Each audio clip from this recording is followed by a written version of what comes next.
Just days after a number of people say they overheard Cape Coral's new city manager, John Szerlag, and his staff joking about blowing off the people you elected. Szerlag's going to face those very people tonight at City Hall and face you too. John Rapolo is live to show you what happened ever since his controversial staff meeting was accidentally broadcast on the city's TV channel last week. Yeah, good evening, Patrick. You know, Cape City Manager John Szerlag has refused to answer specific questions about comments he made during that early morning meeting last Wednesday. Meanwhile, public criticism is growing.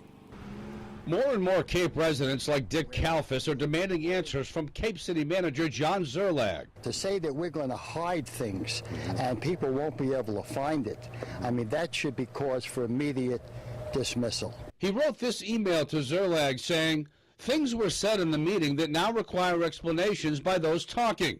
We need some clarity from you as to why you permitted this kind of childish dialogue."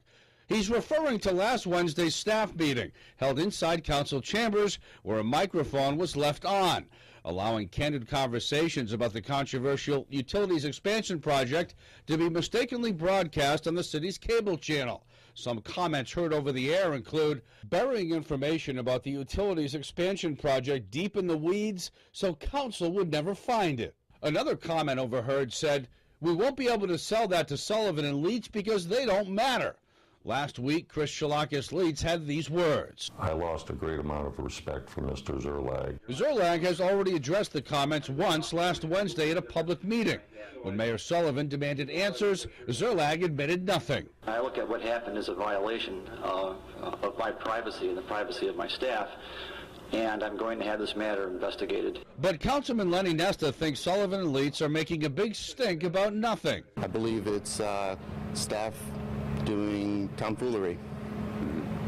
I don't think anything about it was serious at all. As for Dick Kalfus, he is still waiting for Szerlag's response to his email that he also sent to 2,600 Cape residents. I've heard from hundreds of people since then. But have you heard from the city manager? I have not heard from the city manager.